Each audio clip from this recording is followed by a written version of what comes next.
और नीला कबूतर कोई होना हो, चारों तरफ नीला बाज होगा। मेरी बात को आप याद रखना। प्यारे साथियों, लगे चंद्रशेखर भाई आपने तो बहुत सारे रैली अनाउंस कर दिए, तो आपने मुहूर्त दिखाया नहीं दिखाया। मैंने उनसे कहा, पहले मैंने उनकी तरफ देखा, फिर मैंने उनको कहा कि आपके सुझाव के लिए मैं धन्यवाद देता हूं, लेकिन ना तो मैं मुहूर्त देख के पैदा हुआ हूं कि मुहूर्त शुभ है या अशुभ है, ना ही मैं मुहूर्त शुभ अशुभ देख के मरूंगा, और ना ही मैं मुहूर्त देख के कोई काम निश्चित करता हूं। मैं तो मानता हूं हमारे लिए सबसे शुभ मुहूर्त वो है जिस दिन हम वोट डालने जाते हैं। इस देश में दो ही विचारधारा है, एक जो मानवतावादी विचारधारा, जिसके पहरेदार हम लोग खड़े हैं, जिसके पहरेदार आप लोग, जिसके पहरा देने के लिए आज इतनी बड़ी संख्या में आशीर्वाद देने के लिए मेरी माए बहनें आए हैं, और एक दूसरी विचारधारा जिसको हम गैर बराबरी पर आधारित मनुवादी विचारधारा कहते हैं, जो ऊंच नीच की बात करती है, जो छोटे बड़े की बात करती है, जो ऊंचे नीचे की बात करती है, जो अमीर गरीब की बात करती है। इन दोनों विचारधाराओं में बहुत कम अंतर है। एक विचारधारा 4A पे टिकी है। 4A वो आम वाला है। पहला है अंधविश्वास। जितना अंधविश्वास फैलेगा उतना मनुवादी व्यवस्था मजबूत होगी। दूसरा वो अन्याय। जितना अन्याय होगा उतना मनुवादी व्यवस्था मजबूत होगी। तीसरा असत्य। जितना असत्य फैलेगा, जितना झूठ फैलेगा, उतना मनुवादी व्यवस्था मजबूत होगी। और चौथा है अज्ञान। जितना अज्ञानता फैलेगी, जितना भ्रम फैलेगा, उतना ही मनुवादी व्यवस्था मजबूत होगी। और इसकी काट भी जो है वो 4A ही है। लोकतांत्रिक भारत में 4A ही इसकी काट है। अनुसूचित जाति, अनुसूचित जनजाति, अन्य पिछड़ा वर्ग। और क्योंकि आज साल का सबसे छोटा दिन है, आज के बाद बड़े दिनों की शुरुआत होगी, और आज सबसे लंबी रात होगी साल की। लेकिन मेरे साथियों, इस काली घनेरी रात से लंबी रात बहुत लंबे समय से हम कमजोर वर्गों के ऊपर मंडरा रही। मैं इस महत्वपूर्ण अवसर पर बहुजन समाज में जन्मे सभी संतों, गुरुओं और महान पुरुषों को नमन करता हूं। और मैं बार बार कहता हूं कि नमन करने के पीछे मेरा उद्देश्य अगर कोई है तो वो भक्ति का नहीं है। वो उद्देश्य अगर है तो एकमात्र उन महापुरुषों के संघर्षों को याद रखने का अवसर है कि उनके संघर्ष को हम याद रखें और उनके संघर्षों पे, उनके विचारों पे, उनके रास्तों पे चल के हम अपने महापुरुषों के अधूरे कार्य को पूरा करें। यह हमारे सामने चैलेंज भी है, चुनौती भी है, और हमारे ऊपर ये एक प्रश्न चिन्ह भी है कि जिस समाज में इतनी बड़ी जिसकी आबादी हो, इतनी संख्या में जिसके पास जनबल हो, अगर मनोबल वो बढ़ा ले तो वो दिन दूर नहीं कि लखनऊ से लेकर दिल्ली तक कमजोर वर्गों का राज होगा, और नीला कबूतर कोई होना हो, चारों तरफ नीला बाज होगा। मेरी बात को आप याद रखना। प्यारे साथियों, महामानव तथागत गौतम बुद्ध, जगत गुरु सतगुरु रविदास जी महाराज, गुरु कबीर जी, गुरु नानक जी, गुरु वाल्मीकि जी, संत गाडगे जी, नारायण गुरु,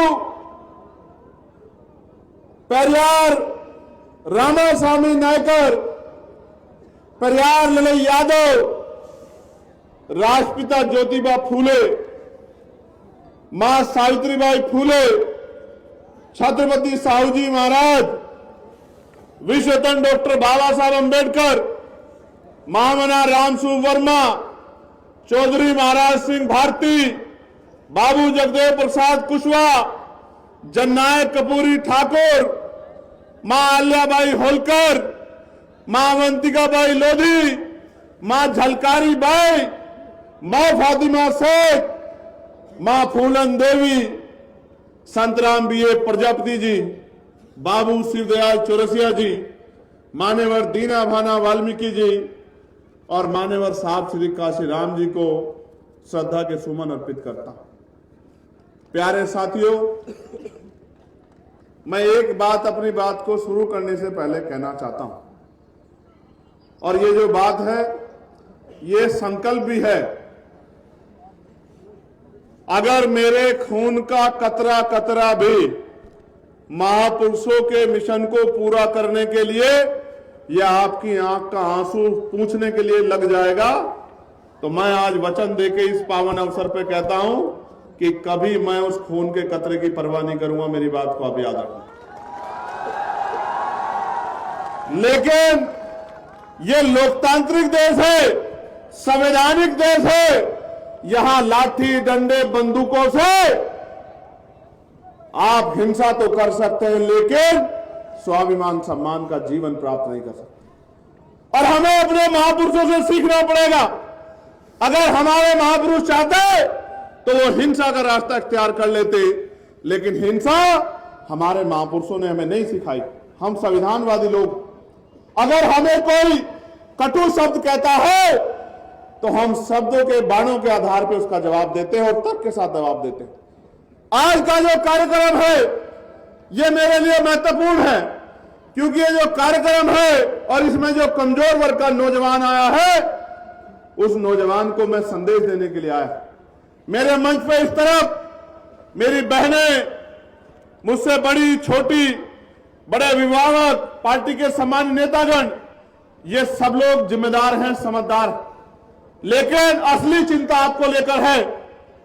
असली चिंता आपको लेकर है कि अगर आप नौजवानों ने ये ऐसो आराम, अंधविश्वास, पाखंडवाद का जीवन छोड़ के समाज का नेतृत्व करने के लिए अब निर्णय नहीं लिया, संकल्प नहीं लिया, तो वो दिन दूर नहीं कि हम इस देश में पुनः गुलाम हो जाएंगे, जिस तरह के आज हालात बने हुए देश के अंदर।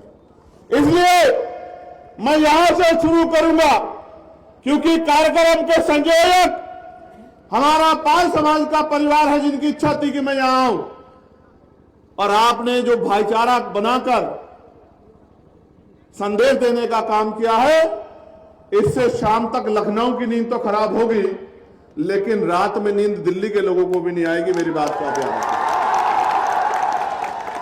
प्यारे साथियों, कमजोर वर्ग में जो पिछड़ा वर्ग है, यह राजनीतिक भाईचारा नहीं है।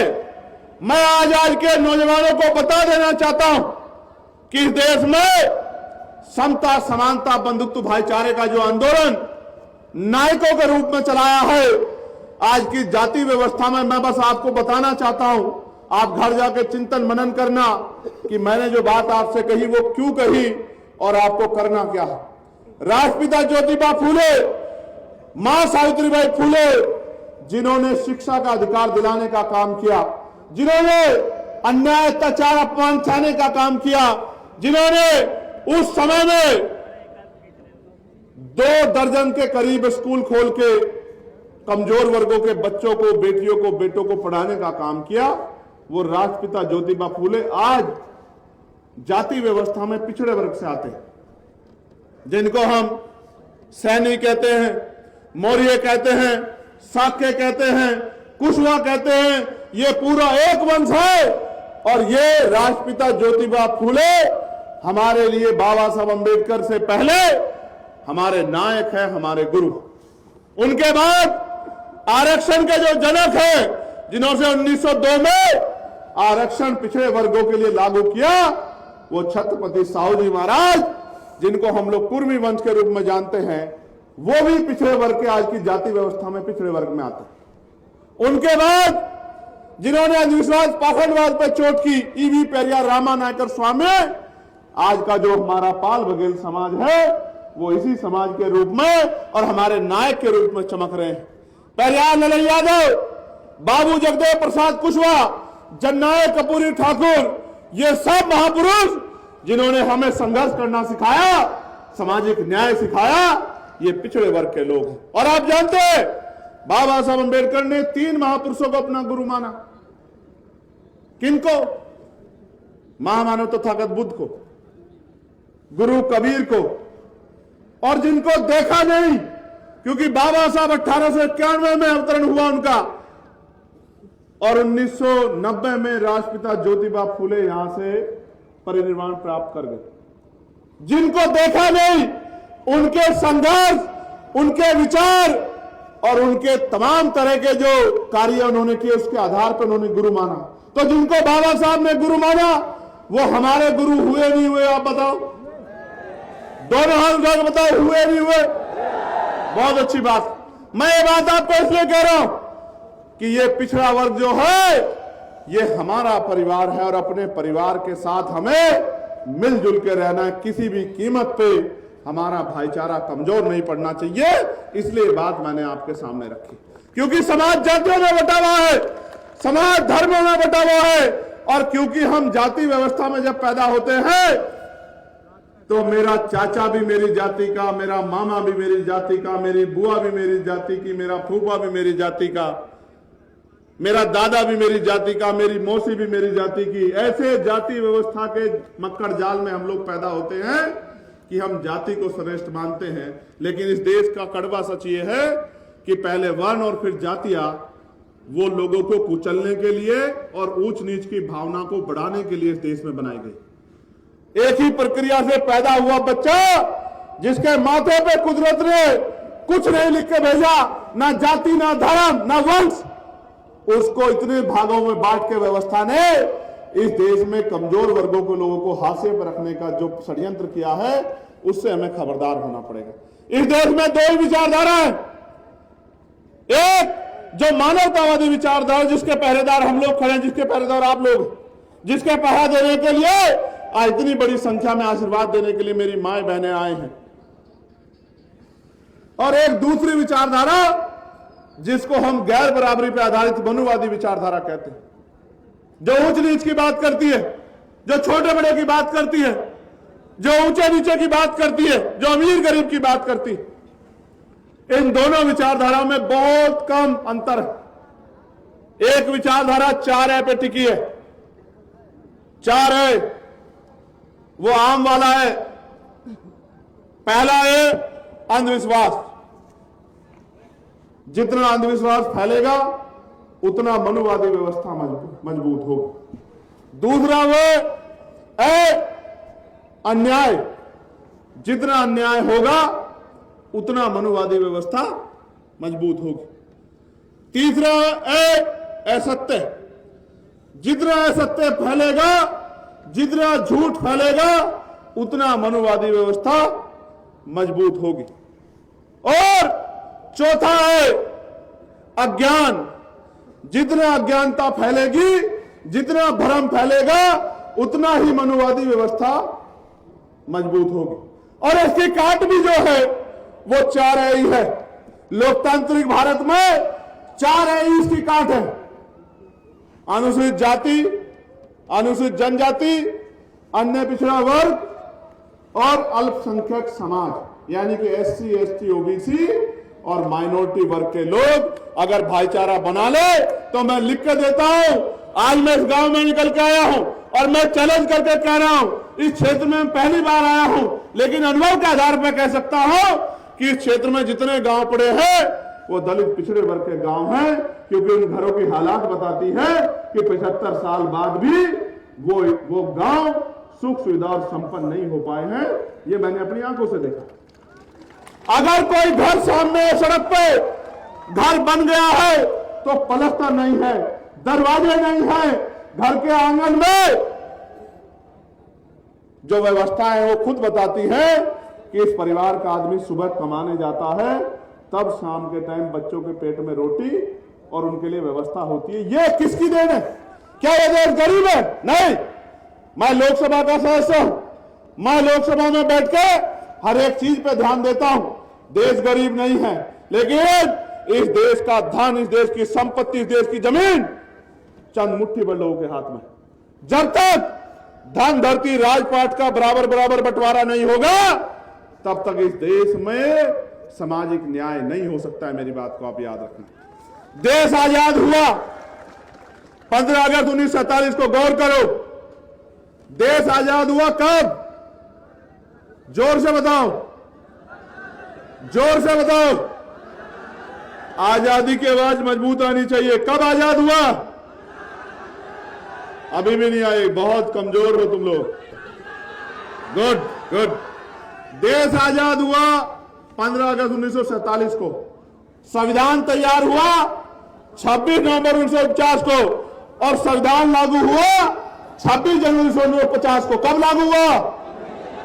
जोर से बताओ, कब लागू हुआ? असली आजादी कब आई? जब संविधान लागू हुआ और संविधान ने सुनिश्चित किया कि इस देश में कोई भी छोटा बड़ा नहीं, किसी को भी जाति के आधार पर, धर्म के आधार पर, स्थान के आधार पर भेदभाव का शिकार नहीं किया जा सकता। अवसर की समता होगी, लोकतांत्रिक व्यवस्था होगी, वोट का अधिकार होगा, और इस वोट के अधिकार के जरिए आप अपने बीच के व्यक्ति को ताकत में ला सकते हो। अब मैं दो चीजों पे आज मुझे आपसे बात करनी। अभी हमारे यहां एसआईआर हो रहा है। एसआईआर पे डिबेट हुई, पता नहीं आप सब लोगों ने सुनी, लेकिन अगली 5 मिनट में मैं आपको एहसास कराना चाहता हूं कि इस देश में कुछ भी मांगने से नहीं मिला। हर एक चीज के लिए हमें संघर्ष करना पड़ा, छीनना पड़ा। प्यारे भाइयों बहनों और मेरे बहुजन समाज के पहरेदारों, मैं आपको याद दिलाता हूं 1919 की। 1919 में से पहले इस देश में 3% लोग वोट देते थे। कितने परसेंट लोग? जोर से बोल के बताया करो, कितने परसेंट लोग? बहुत अच्छी बात। फिर मांटेगो चेमफोर्ड सुधार समिति आई, सुधार हुआ, और सुधार में तय हुआ कि वोट देने का अधिकार उनके पास होना चाहिए जो टैक्स देते हैं। क्या देते हैं? वोट देने का अधिकार उनके पास होना चाहिए जिनके पास बहुत सारी जमीन है, जो जमींदार। फिर और सुधार हुआ, बहुत सारे लोगों को और उनको भी ऐड करना चाहिए जिनके पास बिजनेस है, व्यापार है, बहुत सारी धन संपत्ति है। और लोग जुड़े, ऐसे लोगों को भी जो राजा महाराजाओं के परिवार के हैं, ऐसे लोगों को भी वोटों में ऐड करना चाहिए। फिर और लोग जुड़े जो बहुत पढ़े लिखे। वोटों की संख्या बढ़ के हो गई 15%। और मैं आपकी जानकारी के लिए बताना चाहता हूं, इस देश में जब इस देश की संख्या, भारत अंग्रेजों के गुलाम था, 30 करोड़ से ज्यादा थी, तब यहां 80 लाख लोग वोट करते थे। सुधार होने के बाद जब बाबा साहब अंबेडकर ने इस बात को देखा, उन्होंने इस बात पर आपत्ति दर्ज कराई और पहली बार बहिष्कार हितकारिणी महासभा के जरिए अपना मेमोरेंडम दिया कि हमारे देश में लोकतंत्र नहीं है, हम गुलामों के गुलाम है, कमजोर वर्ग के लोग, इसलिए वोटिंग राइट सबको मिलना चाहिए। फिर गोलमेज कॉन्फ्रेंस हुई, राउंड टेबल कॉन्फ्रेंस, और बाबा साहब अंबेडकर ने तर्क के आधार पर अंग्रेजों के सामने इस बात को साबित किया कि जब तक अंतिम बालिग व्यक्ति को वोट का अधिकार नहीं मिलेगा, तब तक इस देश में लोकतंत्र फल फूल नहीं सकता है, तब तक लोकतंत्र स्थायी नहीं हो सकता है। मुट्ठी भर पैसे वाले लोग, मुट्ठी भर जमीन वाले लोग, मुट्ठी भर धन संपत्ति वाले लोग राज करेंगे और बाकी लोग उनके अंदर में काम करेंगे, तो कभी लोकतंत्र सफल नहीं हो पाएगा। इसके बाद क्या परिवर्तन हुआ आपको पता है? इसके बाद यह परिवर्तन हुआ कि कमजोर वर्गों को वोट का अधिकार मिला। मैं आपको और जानकारी देता हूं, उन 80 लाख वोटर में एक भी महिला नहीं थी, किसी भी धर्म की, किसी भी जाति की। उन 80 लाख लोगों में सिर्फ पुरुष थे, और पुरुष भी सामान्य जाति के थे, और सामान्य जाति में भी जो संपन्न थे। उन संपन्न जाति के, सामान्य जाति के लोग वोट करते थे। आप महसूस करके देखो, अमीर अगर वोट करेगा तो गरीब को करेगा या अमीर को करेगा? बताओ आप मुझे, किसे करेगा? गरीब को अमीर वोट कर सकता है? इसलिए बाबा साहब ने कहा कि अंतिम व्यक्ति को वोट का अधिकार मिलना चाहिए। और बाबा साहब अंबेडकर की सिफारिशों पे इस देश के करोड़ों दलितों, पिछड़ों, आदिवासियों, महिलाओं और जो अन्य धार्मिक अल्पसंख्यक हैं, वो भी उन सबको, जिनमें जैन हैं, सिख हैं, बौद्ध हैं, मुसलमान हैं, सबको वोटिंग राइट मिलने का काम हुआ। और ये 22 देश संविधान की देन है कि नेहरू जी की बिटिया इंदिरा गांधी जी देश की प्राइम मिनिस्टर बनी, सुचित्रा कृपलानी उत्तर प्रदेश की पहली मुख्यमंत्री बनी, आदरणीय बहन जी कमजोर वर्गों की तरफ से मुख्यमंत्री बनी। ये अगर किसी तरह संभव हुआ है तो ये बाबा साहब अंबेडकर के संविधान में जो वोट का अधिकार है उसकी वजह से संभव हुआ। और बताता हूं आपको, क्योंकि आज ज्ञान का जो सागर है उसको आपके बीच तक लेके आना है। इन सब चीजों में ये जो वोटिंग राइट मिला, ये पहले 21 साल के लोगों के लिए था, फिर इसमें परिवर्तन हुआ, 18 साल के व्यक्ति को वोटिंग राइट मिला। तो आपको वोटिंग राइट कहां से मिला, पता लगा आपको? किसने दिलाया आपको वोटिंग राइट? किसने दिलाया?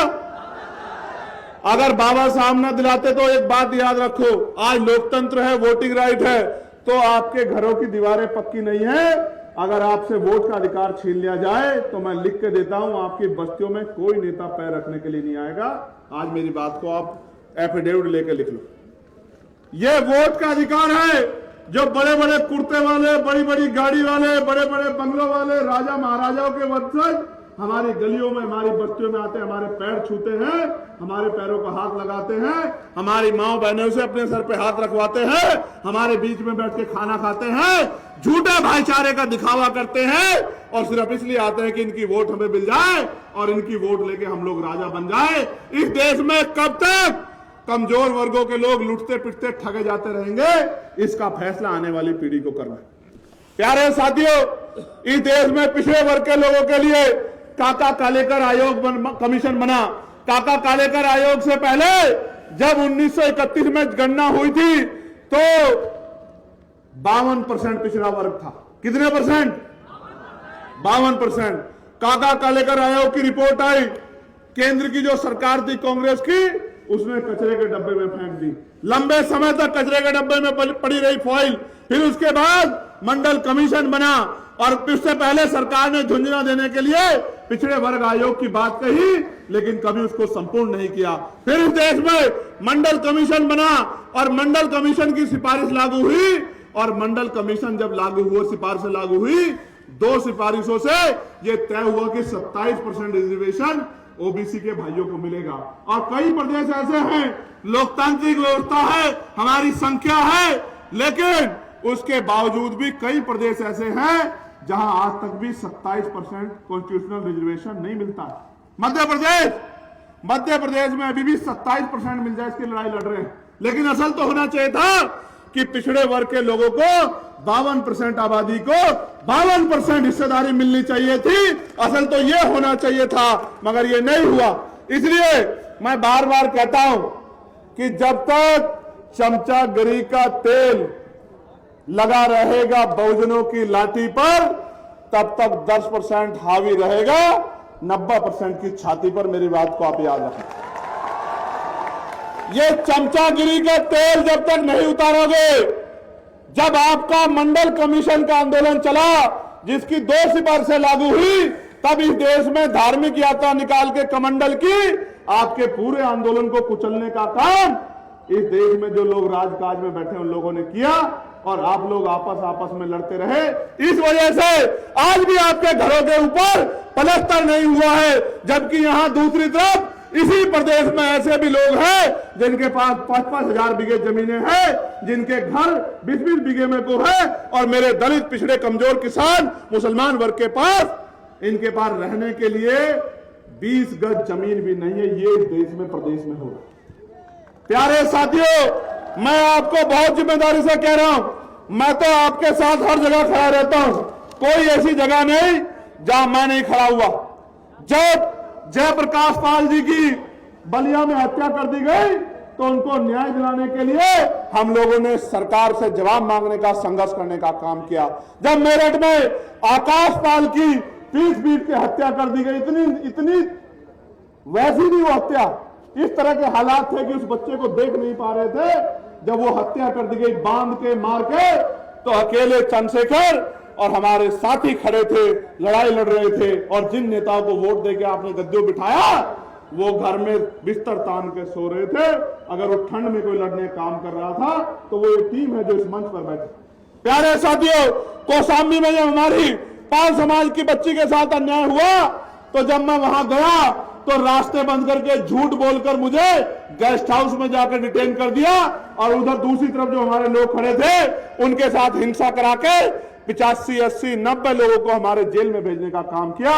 उनको लगा कि इन जेल में भेजने से, लाठी चलाने से हम लोग डर जाएंगे। लेकिन मैं ये बता देना चाहता हूं सरकार को, हम डरने वाले लोग नहीं। जीवन एक बार है, एक बार आदमी पैदा होता है, एक बार मरता है। ना 2 बार आदमी पैदा होता है, ना 2 बार मरता है। और मैं फिर कह रहा हूं, हमने तय कर लिया है कि मौत कल की आती आज आ जाए, हम अपने लोगों को अधिकारों के बिना रहने नहीं देंगे। मेरी बात को आप याद रखना। प्यारे साथियों, मुझसे एक मीडिया के साथी ने आके कहा कि चंद्रशेखर भाई, इतनी बड़ी रैली है, एक टीवी चैनल नहीं आया। मैंने उनसे कहा, टीवी चैनल वाले भाई, ज्यादातर लोग पैसा लेके काम करते हैं, क्योंकि उन्होंने बड़े बड़े ऑफिस बना रखे हैं, बड़े बड़े स्टाफ रख रखे हैं। हम लोगों के पास देने को पैसे नहीं है, इसलिए वो हमारी रैली कवर नहीं करने आते। तो मैं बहुजन मीडिया के एक एक साथी का बहुत बहुत धन्यवाद करूंगा, जो वहां अपना काम छोड़ के आए हैं और हमारे आंदोलन को मजबूत करने का काम कर रहे हैं। और मैं ये जो हमारे सोशल मीडिया के बहादुर शेर बैठे हैं, इनको भी बहुत बहुत धन्यवाद करता हूं। कब तक छिपाओगे, कब तक दबाओगे, कब तक रास्ते में बाधा बनोगे? एक दिन आएगा कि इस बेड़ियों को काटकर भी हम अपने रास्ते पर निकल जाएंगे। मेरी बात को आप याद रखना। प्यारे साथियों, मुझे जब मैं आ रहा था, एक सज्जन मिले, लगे चंद्रशेखर भाई आपने तो बहुत सारे रैली अनाउंस कर दिए, तो आपने मुहूर्त दिखाया नहीं दिखाया। मैंने उनसे कहा, पहले मैंने उनकी तरफ देखा, फिर मैंने उनको कहा कि आपके सुझाव के लिए मैं धन्यवाद देता हूं, लेकिन ना तो मैं मुहूर्त देख के पैदा हुआ हूं कि मुहूर्त शुभ है या अशुभ है, ना ही मैं मुहूर्त शुभ अशुभ देख के मरूंगा, और ना ही मैं मुहूर्त देख के कोई काम निश्चित करता हूं। मैं तो मानता हूं हमारे लिए सबसे शुभ मुहूर्त वो है जिस दिन हम वोट डालने जाते हैं और हम अपने फैसले को निर्धारण करने के लिए जाते हैं कि हम किसको ताकत देने जा रहे हैं। मैं आपको भी कह रहा हूं, एक सवाल यहां आया था कि चंद्रशेखर भाई लोग तो बहुत आते हैं लेकिन वोट नहीं मिलता। मैं आपसे पूछना चाहता हूं, क्या हमारे काम में कोई कमी है? नहीं, दोनों हाथ उठा के बताओ। क्या अभी भी हमें कोई परीक्षा देनी बाकी है? अगर ताकत बनेगी तो क्या बदलाव होगा पता है आपको? मैं बताता हूं क्या बदलाव होगा। ताकत बनेगी तो 69,000 शिक्षक भर्ती में जो घोटाला हुआ है, वो घोटाला किसी भी कीमत पे नहीं होगा। मेरी बात को आप याद रखें। ताकत बनेगी तो जो लेखपाल भर्ती में 700 से ज्यादा सीटों का घोटाला करने का काम सरकार ने किया है, वो घोटाला करने की हिम्मत सरकार नहीं जुटा पाएगी। ताकत बनेगी तो पढ़ा लिखा नौजवान बेरोजगार नहीं घूमेगा। ताकत बनेगी तो महिलाओं को घर पे रोजगार मिलेगा। ताकत बनेगी तो बहनों के लिए अच्छे कॉलेज, अच्छे डिग्री कॉलेज, अच्छे स्कूल बनेंगे। ताकत बनेगी तो अच्छे हॉस्पिटल बनेंगे। ताकत बनेगी तो अच्छे स्पोर्ट कॉलेज बनेंगे। ताकत बनेगी तो उद्योग धंधे लगेंगे। ताकत बनेगी तो लोन मिलेगा। ताकत बनेगी तो बैकलॉग भरा जाएगा। ताकत मिलेगी तो निजी क्षेत्रों में आरक्षण की व्यवस्था लागू कराने का काम करेंगे हम लोग। मेरी बात को आप याद रखना। फिर कह रहा हूं, कान खोल के सुन लो। निजी क्षेत्रों में 98%, प्राइवेट सेक्टर में आरक्षण व्यवस्था लागू कराने का हम लोग काम करेंगे। मेरी बात को याद कर रखना। और उसके बाद आप देखना क्या होगा। पाल, प्रजापति, कश्यप, मौर्य, सेन, कुशवाहा, बिंद, राजभर, केवट, मल्ला, विश्वकर्मा, यादव, जाटव, जाट, गुर्जर, तमाम लोधी, तमाम जो पिछड़े वर्ग की जातियां हैं, नुनिया, चौहान, राजभर, तमाम पिछड़े वर्ग के जो बच्चे हैं हमारे, उन सबको नौकरी रोजगार करने का मौका मिलेगा। जब उनके जेब में पैसे आएंगे तभी वो अपनी माओ के आंसू पूछ पाएंगे, वरना इस देश में कब तक भूखे प्यासे रहकर आप लोग अन्याय अत्याचार सहते रहोगे। प्यारे भाइयों, आपने भाईचारा सम्मेलन रखा है, भाईचारा सम्मेलन तो सफल बना दिया है। भाईचारा बनाओगे नहीं बनाओगे बताओ, जोर से बताओ, बनाओगे नहीं बनाओगे? भाईचारा बनेगा तो क्या होगा पता है?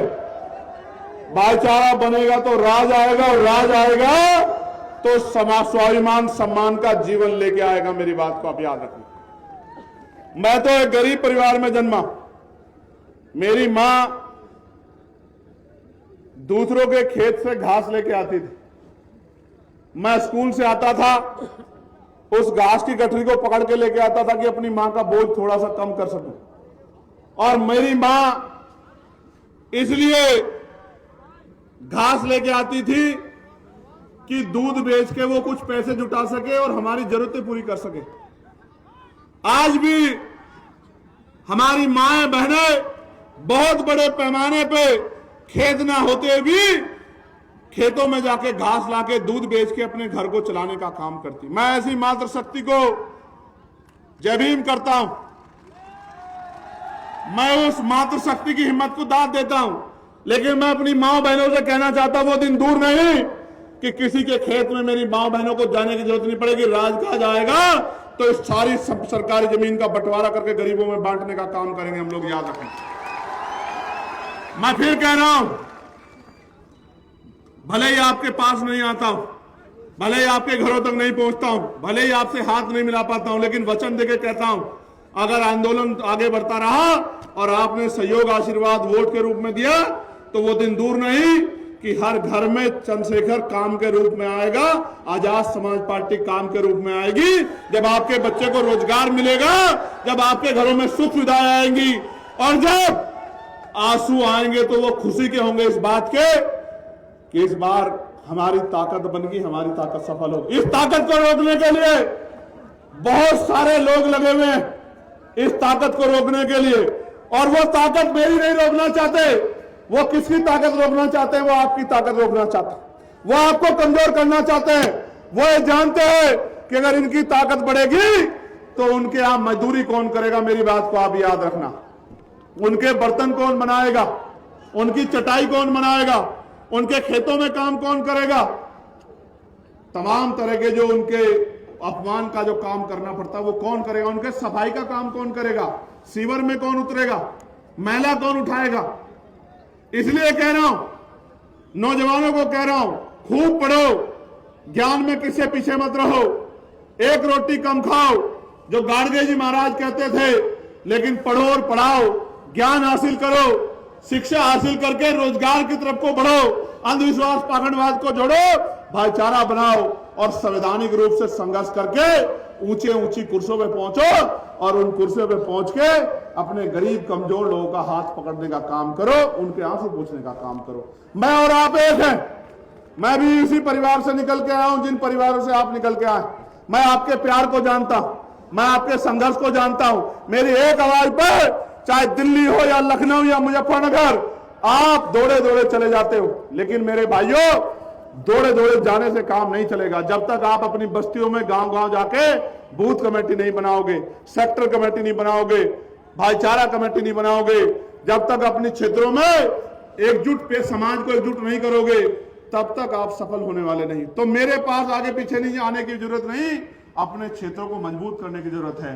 बूथ जीतेंगे तो विधानसभा जीतेंगे, विधानसभा जीतेंगे तो राजकाज बनेगा, और राजकाज बनेगा तो आपके अधूरे सपने पूरे होंगे, आपकी जेब में पैसा आएगा। और जिस दिन आपकी जेब में पैसा आएगा, फिर मैं कहता हूं, जितनी मोटरसाइकिलें मैंने यहां से वहां तक देखी, मैंने कहा था सौरभ से गाड़ी में बैठ के कि ये जो मोटरसाइकिल पे आया है ना, ये मेरा वो भाई है जिसको आंधी तूफान भी मुझसे दूर नहीं कर सकता। मैं इसकी ताकत को जानता हूं, जिसको ना सर्दी की फिक्र है, जिसको ना गर्मी की फिक्र है, जिसको बरसात की फिक्र है, ना आंधी तूफान की फिक्र है। मगर मैं फिर कहता हूं, आप तो मेरे लिए इतना करते हो, अब मेरा नंबर है कि हम सब लोग भी आपके लिए कुछ करें। लेकिन तब काम तब आगे बढ़ेगा अगर अकेला इंजन जोर लगाता रहेगा तो स्पीड नहीं बनेगी। समझ रहे हो नहीं समझ रहे हो? देखो, चुनाव का समय आ रहा है, जिला पंचायत का, प्रधानी का, क्षेत्र पंचायत का। लाल, पीले, काले, गुलाबी, नारंगी बहुत आएंगे आपके बीच में। लेकिन जब आपकी आंख में आंसू आएगा तो ये नीले झंडे वाला आएगा। आएगा नहीं आएगा? आएगा नहीं आएगा? तो ये लाल, पीले, काले, गुलाबी, नारंगी तो अपने मकसद को आएंगे, झूठा भाईचारा दिखाएंगे, और जब उनका राजकाज बनेगा तो आपके बच्चों की नौकरी को छीन के अपने बच्चों के खाते में ले जाएंगे। और जब आपका राजकाज बनेगा तो हर गरीब को उसका हक मिलेगा। इस बात का मैं आपको विश्वास दिलाता हूं। मैं देशराज जी के परिवार से आग्रह करूंगा कि वो यहां आ जाएं। एक